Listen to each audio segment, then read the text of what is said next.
National Weather Service in Norman has issued a severe thunderstorm warning for southeastern Tillman County in southwestern Oklahoma, northwestern Archer County in northern Texas, Wichita County in northern Texas, southeastern Wilbarger County in northern Texas, northeastern Baylor County in northern Texas, until 1 a.m. Central Standard Time.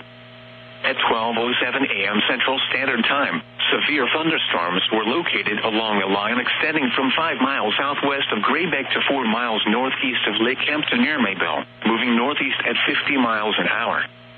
Expected hazards include quarter-size hail and the potential for accumulating small hail. This is a radar-indicated threat. The following impacts are expected. Damage to vehicles is expected. Locations impacted include Iowa Park, Electra, Holiday, Gramfield, Lake Diversion, Geneva, Harold, Lake Kemp, Maybell, Menkins, Grayback, Pleasant Valley, and Haynesville. For your protection, move to an interior room on the lowest floor of a building.